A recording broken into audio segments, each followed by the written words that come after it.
Okay, welcome back. Last time we made our way through routes 118 and 119 up to Fortree City. We also took a quick detour to the Weather Institute, where we saved people from Team Aqua and they gave us a cast form.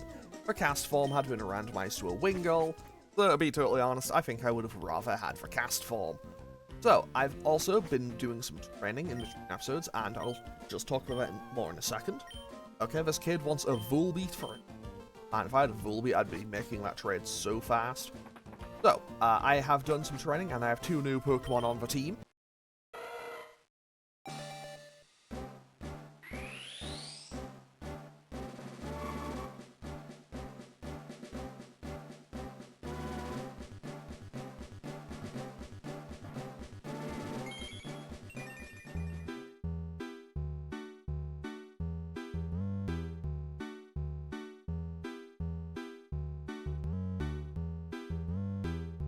First up, we have Pascal the Manectric joining the team, and we also have Zyra the Tropius joining the team.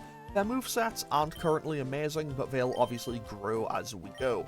So, this lady will give us the TM for Hidden Power if we can guess correctly 3 times in a row.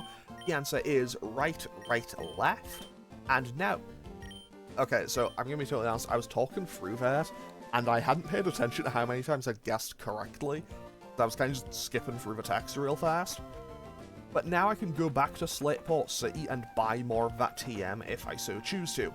But, well, let's see what move it is. It is Aurora Beam. That is actually huge. That could actually prove to be massive.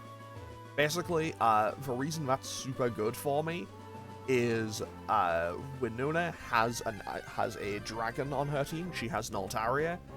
Also, I might just skip my encounter for this route and come back for a later time. Basically, I have everything that this route can offer me, aside from Absol, Kecleon, and Seedart. So let's talk to Stephen. Branch, hi, it's been a while.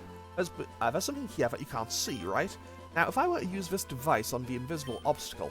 No, rather than describing it, I should just show you. That'd be more fun. Are your Pokemon ready for battle? Show me your true power as a trainer. So, this is normally a Kecleon. It is... That is a Ditto. That is very violently disappointing. That is violently disappointing because since this is pre-Gen 5, basically, hidden abilities don't exist at all in this game. They don't exist until Gen 5. So, pretty much, this Ditto is effectively useless to me because, 1, this is a hardcore Nuzlocke. So, pretty much, this is a hardcore Nuzlocke. I can't heal in battles, and it doesn't transform immediately. So I would need it to survive a turn, take a hit before transforming, because it's not really outspeeding anything, and then it can fight. So, yeah, Ditto is not going to be joining this team unless something goes horribly, horribly wrong. However, having said that, hopefully I can still catch it. Hopefully I can still catch it, because even if I'm not going to use it, I'd rather have a Pokemon that I'm not going to use, but not have one, you know? Okay, hopefully it paralyzes? No, it does not, okay. Well, this is going to be a bit of an inconvenience, because I have nothing else I can do here, because I don't have Gloom with me. I put the Gloom in PC thinking, oh well, we got it, so never mind, problem solved. Okay, so, Ditto, and also, because Ditto is one of those weird Pokemon where I actually have a name for it, because in one episode of the anime, there's a person called Duplica, so I'm naming it after her. I see, your battle style is intriguing. Your Pokemon have obviously grown since I first met you in Doofit. I'd like you to have this Devonscope. Who knows, there may be other concealed Pokemon. Branch, I enjoy seeing Pokemon and trainers who strive together. I think you're doing great. Well, let's meet again somewhere. Okay, so first things first, I am actually going to move Malphite to the front of the party, take the Amulet coin off it, and put it on Pascal. This is basically just because I'm going to be running through a Flying-type gym, and Electric-type damage is going to hopefully carry me through. And also for the double battles, I will have my Rock-type in the second slot. So hopefully that'll be okay. Do I see a new encounter here? we do see a new encounter here. That is an Absol, okay. So hopefully I can catch this thing. Hopefully I can catch this thing without too much hassle or incident. Okay, Razor Wind, not a move I'm concerned about. Razor Wind is a move that always sounded really cool. It sounds cool, it looks cool, and it's such an underwhelming move. It's so underwhelming because it's a 2-turn move that's like base 8 you with high crit chance, but there's no way to cheat it out. Like, okay, Swords Dance could maybe cause it a little bit of a problem, but yeah, you can't cheat that out. Like, for example, Solar Beam, set up Sunny Day, you cheat it out, you can just go for it, which kind of makes the synergy with Drought fantastic. Unfortunately, Absol, well, Razor Wind doesn't have a way that it can do that. I suppose you could use a Power Herb for it, but honestly, it's not worth it. Because realistically, you're better off just using Strength or Body Slam or Slash twice. Either way, with that, we successfully catch an Absol, which I'm very happy about. And I am going to name this, Nanami. 10 out of 10. I had a moment of, do I know how to spell? I think I spelled it correctly. So let's see what is behind here. So all of these Kecleons will be the same Pokemon. That is a Blissey. Okay, so I will have 4 or 5 just Blissies hidden around the map, which is kind of funny. Hopefully I can get a paralysis with this Spark. Can I? No? Minimize? That's an inconvenience, but hey, hopefully, you know what? Maybe this Blissey will just work with me. Judging from the fact that I just missed that, I don't think it's going to work with me. Although it didn't hit me. But at the same time, it's a Blissey. I'm not too concerned about it actually hurting my Pokemon. Like, this is a Blissey that isn't hitting me with, like, Seismic Toss Toxic. I'm not too concerned about its potential damage output. Okay, yeah, so it will do a maximum of 50 damage unless it crits. And I parallel... Okay, you know what? I'm just gonna throw a ball and see what happens. Because I think the difficulty of catching Chansey, and therefore Blissey by extension, is mostly due to the fact that the first time you find Chansey, it's in the Safari Zone.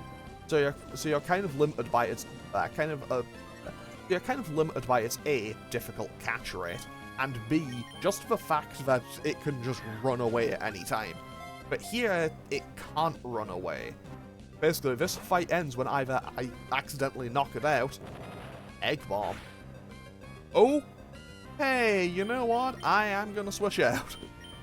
And yeah, this is the first time you may be seeing someone potentially run from a Blissey.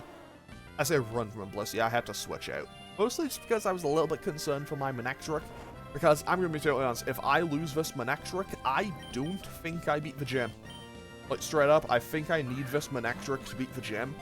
And failing that, basically, if I lost this Manectric right here, this episode goes on pause while I train up the Magnemite, right, to replace it. Which, I don't really want to have to do. So while I'm, you know, having the attempt to catch a Blissey arc, I would also just like to bring attention to the fact that, hey, Marshtomp finally has a name. Thank you to the person in the comments who suggested the name for Marshtomp. So now we have Juzo the Marshtomp on the team. I mean, Marshtomp's always been here, just has a name now. Also, I know that the comment for the name, I think, was in, like, episode 2, and this is episode 10, 11 or so? I know it's been a while. Also, the fact that this Blissey has rolled, like, 3 times 2 or 3 times now, it's just a little bit irritating, not gonna lie. Because realistically, I know that this Blissey isn't gonna kill me. You know that this Blissey isn't gonna kill me. I know, like, you and I, both I and you, the viewer, know that this Blissey will stay in this ball before it runs out of PP. I think I will run out of Pokeballs before it runs out of PP. And you also know that I am not wasting a Master Ball on a Blissey. Like, that Master Ball is reserved that Master Ball is absolutely 100% reserved for a legendary. And by that, I mean, I don't know what my legendaries will be. I know they'll be randomized to other legendary Pokemon. But, yeah, hopefully I can get a really good one. I mean, realistically, this is an earlier game, so my options are a lot more limited. So it's entirely possible that I get a Mewtwo. It's entirely possible that I just get Groudon. Honestly, if I could get Groudon, that'd be super sick. I'm a big fan of Groudon. Like, Groudon is one of my favorite legendaries, so if I could get one, I'd be super happy about it. Okay, here's what I'm gonna do. I'm gonna switch to Atlas.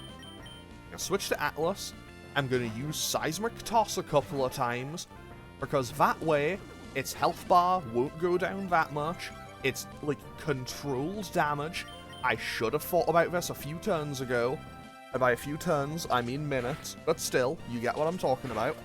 And hopefully, we can just, you know, whittle this down a teensy little bit more. This thing's health bar is barely gonna move. That actually moved a lot more than I expected it to. And also, good to know that it is hitting... This thing is hitting my Machoke for the same amount of damage it was hitting my Manectric. I don't know if that says a very good thing about my Manectric's physical defense or a very bad thing about my Machoke's. Either way, it's in the red now. It is in the red. I physically cannot do more to make this thing catchable. So will it stay in? I feel like sometimes this game does this to laugh at me. Like, it'll give me just a couple of Pokemon that'll stay in, like, it'll give me a fight, or it'll give me a rival battle, or a gym leader, or something, and that'll go super well. Like, that'll go super well, I'll breeze through it, no problems, and then it's like, here's 10 minutes on an encounter, because I can't do anything else, and also, I'm realizing that, okay, you know what, while I'm doing this, I have Cerebi open just, in Google. I hope I find a heart scale, because I know that if I caught the Electrike a few levels earlier, it might have still had Thunder Wave, and if I have Thunder Wave, that's just guaranteed paralysis. And there we go, we finally catch the Blissey, which is not going on the team, but now that I have it, I'm much happier. I'm a lot happier to have the Blissey than not. Mostly just because, even though it's not going on the team, it can provide a lot for the team. So we find Everstone, I'm never going to be using that. But now let's quickly head on over to Scorched Slab, the most useless area in the Hoenn region. So normally that is Sunny Day. Okay, so normally you find TM11 Sunny Day in there, but because it's randomized, we found TM36 Needle Arm. TM36 is normally Sludge Bomb. So, for example, if I think I caught a Coughing earlier in the game, I should be able to now teach that Coughing Needle Arm. I'm not going to, but that's just my example that I'm going for this. So if a Pokemon can learn Sludge Bomb, I can now teach a Needle Arm, which could maybe turn out to be pretty useful. Actually, hold on. I could actually get some use out of that. Like, if I got a Tentacruel, I could teach it that. That could actually come in kind of handy. I'll consider that. But I'm genuinely going to consider that. Okay, so Duplica the Ditto can now go into the box. And so we have Izanami the Absol is bold-natured. That's bad. Now you've Ditto and an Adamant Blissey. Okay, yeah, we kind of just got garbage across the board there. In terms of our luck, but hey, did I heal? I did indeed heal. Okay, good. Now then, off we go to the Fortree City Pokemon Gym for probably the rest of this episode. I don't know how long this will take. So, off we go. We can quickly just get rid of this Kecleon. This one doesn't attack you, it's one of the only ones that doesn't. It just walks off. So, Fortree City Pokemon Gym. Leader, Winona. The bird user taking flight into the world. Okay, so... Yo, how's it going, Champion Bound Branch? Fortree's gym leader Winona is a master of flying-type Pokemon. She's waiting at the back of this gym behind the rotating doors. She's waiting for new challengers who are trying to take wing. Okay, go for it. Okay, so, let's go and make our way through this gym without hopefully too much difficulty. Okay, so in this gym, I'm mostly concerned about Skarmories. I don't know why. Like, I don't know why. I think it's just because they can take hits pretty well. I think a Tropius or two could also be an inconvenience. But in general, I'm not that worried about anything in this gym until I get to Winona herself. Also, I vaguely touched upon it when I was mentioning about Marshtomp's name. So I am a bit ahead on recording this, but also, the last episode of this I recorded was about a week ago, like a week and a bit. And in between that time, I recorded the entire Jak and Daxter playthrough. So for reference, the last episode of this I recorded on November 14th, and I'm recording this episode on November 23rd. I'm mentioning this now because I started recording Jak and Daxter on the 15th and finished it on the 20th. However, having said that, by the time this episode comes out, I will have lost my train of thought, apparently. By the time this episode, the Jak and Daxter playthrough will be probably, like, vaguely, nearly caught up to the end. I don't actually know. Either way, whatever. The point I'm getting at is I've recorded that entire playthrough in between time between this episode and the last one, and there's a couple of episodes of that that's very bad for me. I am suddenly concerned. I'm going to switch out and go to my Tropius and go for Rock Throw, because that crit from that Swablu suddenly concerned me. But yeah, there's a couple of episodes of the Jak and Daxter playthrough. I think it's specifically episode 4 and I want to say it's episode 8. It's the ones at the Precursor Basin and Spider Caves. I'll have redone those episodes, and why did I switch back to Pascal? Careful, SpongeBob, careful. But basically, for those episodes, I'll have re-recorded them because I think those episodes went horribly, and I was just, for my own kind of comfort and convenience, I want to kind of redo them. Okay, so that Swablu goes down. And what is their last Pokemon? Also, yes, I'm really sorry that the kind of beeping is going on. Hopefully that should just finish them off. But yeah, I will, in those couple of episodes, the descriptions will probably have a link to a separate version of it, which will be like the original one, because I had a terrible time with a couple of those episodes, and yeah, but basically there were a couple of episodes that went so badly in that playthrough that I wanted to read, because I genuinely thought they were borderline unwatchable. Pretty much, in one of them, it's the episode in the Precursor Basin and the Fire Canyon. I end up redoing that episode because that episode was like 50 minutes or something, and I learn about 45 minutes in that there's a jump button on the little bike thing, and yeah, I feel like that makes that a lot easier. Anyway, so now that I've got that out of the way, and I guess I've done a little bit of housekeeping, I suppose, let's keep moving on with this gym. So my strategy for double battles, as per usual, is target down one side first. Missing that spark is not what I want to do. So duo going for Rage is an interesting play. Not for double miss. Not for double miss out of one double team. Okay. Okay, I would let Pascal, I need you to be hitting them. I need you to be landing these. I need you to land these. Or at least Malphite to land something. Thank you, Malphite. And that nearly one-shot. So what I'm going to do is, I guess I'll spark the duo. I guess I'll just target down the other side, and then have Like, I'll have Pascal handle one side, Malphite can take the other. You know, have them go for whatchamacallit, have them go for playing an on-rails shooter with a friend style. Of one person handles one side of the screen, and one person handles the other.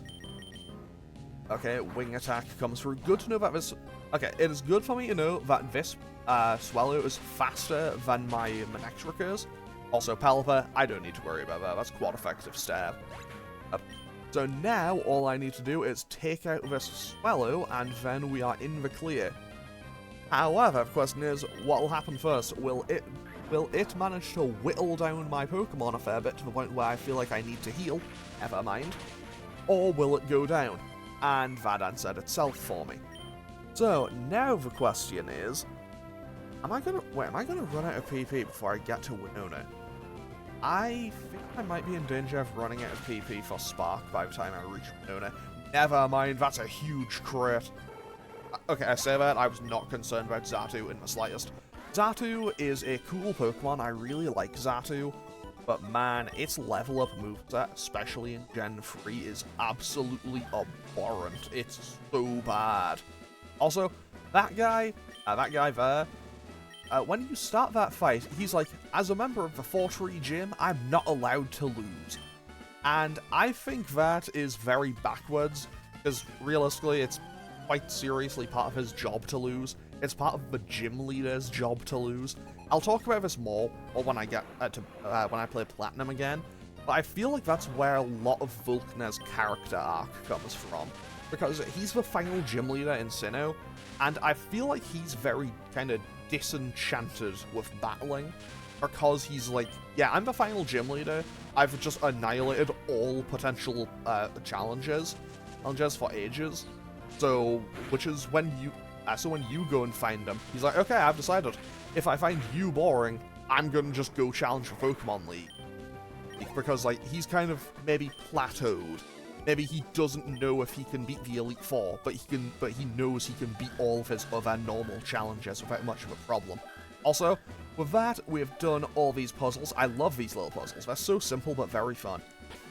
And made it to Winona. That was a misclick. So now, let's quickly patch up our Pokemon and get ready for this battle. Because this fight... I have a couple of plans here. So first things first, I'm going to teach Aurora Beam to Pascal, and then I'm going to give him her the Never Melt Ice, because basically I have a feeling I might need it, and pretty much I feel like I should have maybe planned a couple of contingents here, but no, I have no contingency plan for this. If this goes badly, if this starts going badly, it will just be me attempting to pull this out of a downward spiral. But let's challenge Winona and find out how we do. Just to double check one more time, everyone is on full health.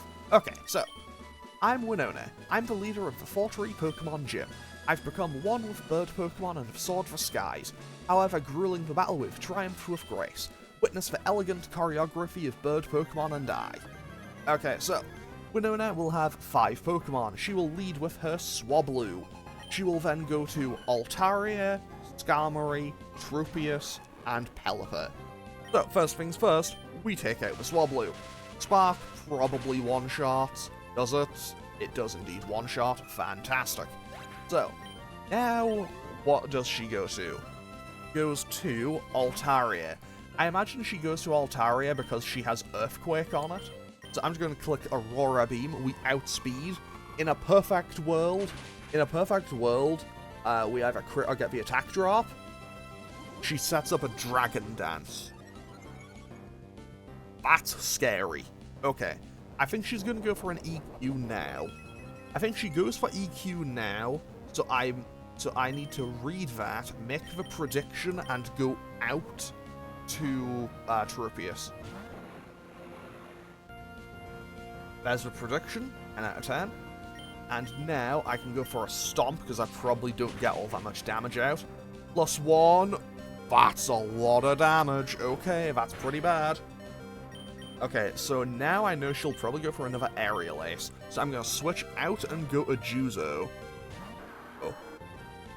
Okay, Dragon Breath comes through and lands for... That's horrible. Oh no. Oh no. Okay, I don't know if we live this, do we? We live? No! I think I just lost. Or straight up, I think I lose now. Okay, I'm gonna switch to Machoke, because Machoke is, unfortunately, expendable. Machoke is my most expendable Pokemon here by quite a margin. Okay, so now I go for Seismic Toss, and that just dies. Fantastic. So, now then, there goes Machoke. I'm just gonna have to hope that Malphite can take it out. Like, it's only +1. I want to... Okay, goes for Dragon Breath. We live, we rock through, and we take out the Altaria. Okay, fantastic. So the Altaria is down. Great. That's one problem solved. In comes the Tropius. I'm gonna click Rock Through. That's a Solar Beam coming. Okay. So, that's bad.